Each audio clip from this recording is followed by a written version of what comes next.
আমার হাতে আছে 200 গ্রাম একটি প্যারাশুট চালের বোতল।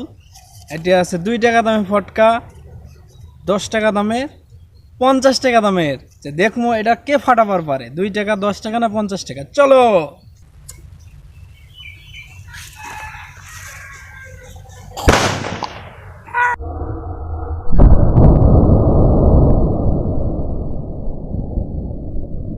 আমরা একটা ফটকা ফুটাইছি, কিছুই হয়নি, দেখা যাচ্ছে বোতল পুরাপুরি ঠিকই আছে।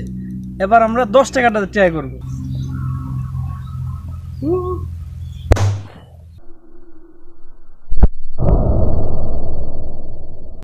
10 টাকা দামের ফটকা দিয়েও ট্রাই করেছি, বোতলের কোনো রকম কিছু হয়নি।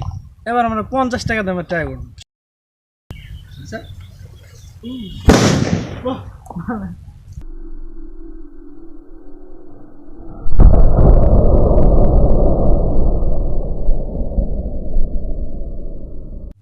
2 টাকা, 10 টাকা, 50 টাকা আমরা সবভাবে ট্রাই করছি, হয়নি। এবার 3টা একসাথে দিছি, দেখি কতটা পাওয়ারফুল হয়। চলো। 2 টাকা দামের পটকাটি বিস্ফোরণ হওয়ার পর বোতলটি সরে যায়। তারপর আমরা কাছে যাই না, কারণ